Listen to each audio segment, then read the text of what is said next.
Hello students, आप सभी का स्वागत है Siya Ram e learning platform पे, जहाँ पे आप मेरे साथ पढ़ने वाले हो अपनी बेस मैथमेटिक्स की क्लासेस। जहाँ पे हम आपको बीएससी मैथमेटिक्स की क्लासेस को पढ़ाएंगे कि बीएससी मैथमेटिक्स का सिलेबस क्या होता है। अगर हमें पढ़ना है तो हम पहले सिलेबस को डिस्कस कर लेते हैं कि हमें कितने पेपर पढ़ने हैं और ईच सेमेस्टर में कितने पढ़ने हैं, और एक आपका जो कोर्स है बीएससी का कितने ईयर का होता है। ये याद रखिएगा, आपका जो बीएससी का कोर्स है वो 3 ईयर का है, मीन्स ये 6 सेमेस्टर में डिवाइडेड है। ठीक, तो 6 सेमेस्टर में डिवाइडेड है, मीन्स आपको 6 सेमेस्टर यहाँ पे एग्ज़ाम देने होंगे। अब कितने सेमेस्टर में कितने पेपर होंगे इस चीज़ को जान लेते हैं, और कौन-सा पेपर है हमारा हर सेमेस्टर में जो हमें पढ़ना होगा। तो देखिए, जो पार्ट 1 है हमारा, फर्स्ट ईयर में 2 सेमेस्टर होंगे, एक तो फर्स्ट है और दूसरा सेकंड है। फर्स्ट सेमेस्टर में जो हमें मैथ का पेपर पढ़ना, differential calculus and integral calculus होता है, और दूसरा जो होगा हमारा एक एग्ज़ाम होगा, प्रैक्टिकल एग्ज़ाम होता है। और इसके बाद जब हम सेकंड सेमेस्टर में आएँगे, हमें मैथमेटिक्स का एक पेपर पढ़ना है, जो matrices and differential equation and geometry वाला पार्ट होगा। तो इसको पढ़ना है आपको फर्स्ट ईयर में, ये आपके फर्स्ट और सेकंड सेमेस्टर का पार्ट होगा। वही जब आप सेकंड ईयर में आओगे, वो भी 2 सेमेस्टर में डिवाइडेड होगा।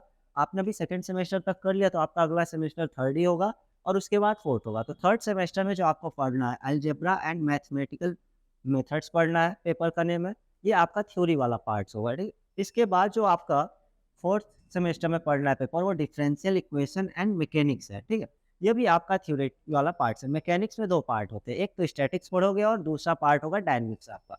इसके बाद जब आप आगे चलोगे थर्ड ईयर में, तो आपका जो पेपर्स आपको वहाँ भी 2 सेमेस्टर मिलेंगे, फिफ्थ और सिक्स्थ। बट यहाँ पे कुछ चीज़ें चेंजेस होंगी, जैसे यहाँ पे आपको ऑप्शनल चूज़ करना होगा।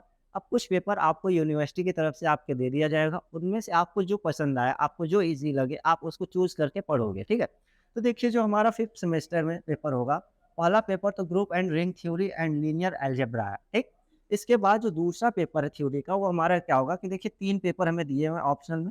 हम इनमें से कोई एक चूज़ करके पढ़ सकते हैं। तो जिसमें पहला है number theory end game theory, ठीक। और दूसरा है graph theory and discrete mathematics, और तीसरा है डिफरेंशियल ज्योमेट्री एंड टेंसर।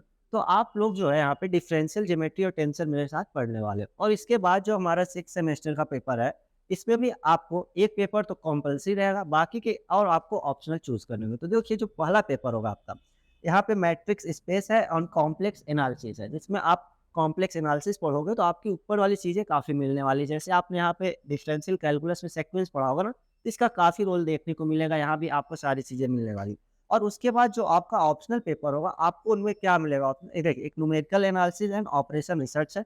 इसको आपको लेके चलना है, मतलब 2 पेपर यहाँ पे पढ़ने हैं आपको। मतलब 5th सेमेस्टर में आपको ऑप्शनल चूज़ करना है, 6 में आपको ऑप्शनल का यहाँ पे नहीं दिया हुआ है, पहले के टाइम में हुआ करता था जब सिलेबस अपडेट नहीं हुआ था। तो इस बात को याद रखिएगा, आप लोग कितने पेपर पढ़ रहे हैं। तो याद रखिएगा, ईच सेमेस्टर में आपको यही इतने पेपर्स पढ़ने हैं। आप इसको अगर देखना चाहो, तो देखिए, आप इसका स्क्रीनशॉट भी लेना चाहें तो ले सकते हैं, मैं साइड हो ले रहा हूँ। दूसरी चीज़, अब आप इसको देखिए, जब मैं पढ़ाऊँगा आपको, तो सबसे पहले मैं आपको बीएससी पार्ट 1 वालों को जब पढ़ाऊँगा, फर्स्ट सेमेस्टर वालों को, तो डिफरेंशियल कैलकुलस और इंटीग्रल कैलकुलस पढ़ाऊँगा, ठीक। उसके बाद जब आप सेकंड सेमेस्टर वालों को पढ़ाऊँगा, तो उनको मैट्रिक्स और डिफरेंशियल पढ़ाऊँगा। और आप एक बात याद रखिएगा, जितनी भी क्लासेस होंगी, सब कुछ एकदम सीक्वेंस वाइज़ होंगी, और आपको सारी क्लासेस की पीडीएफ भी प्रोवाइड की जाएगी। बस आपको काम करना है क्या है, क्लास को रेगुलर अटेंड करना है और अच्छे से पढ़ाई करनी है, ठीक है। तो ये रहा आपका बीएससी का सिलेबस। ये आपके बीएससी के अलावा और भी एग्ज़ाम से बच्चों को पढ़ने को मिलता है। जैसे जो बच्चे इंजीनियरिंग करते हैं, वहाँ पे भी यही मैथमेटिक्स उनको भी पढ़नी पड़ती है, तो ये उनके लिए भी चीज़ रहेगी, ठीक है। ऐसा नहीं कि उनके लिए बदल जाएगी, उनके लिए मैथमेटिक्स कुछ नया नहीं आएगा, उनके लिए भी यही मैथमेटिक्स होता है। तो ये रहा आपका पूरा सिलेबस, और ये आपके कोर्स का ड्यूरेशन था जो मैंने बता दिया। अब अगली क्लास में हम लोग अपने चैप्टर्स को स्टार्ट करेंगे। पहले पेपर के पार्ट 1 के फर्स्ट सेमेस्टर वाले को, फिर सेकंड वाले को, हम सारी चीज़ें सबको एक सीरियल वाइज़ से किया जाएगा। तो चलिए, अब हम लोग अगली क्लास में इसको डिस्कस करेंगे। धन्यवाद।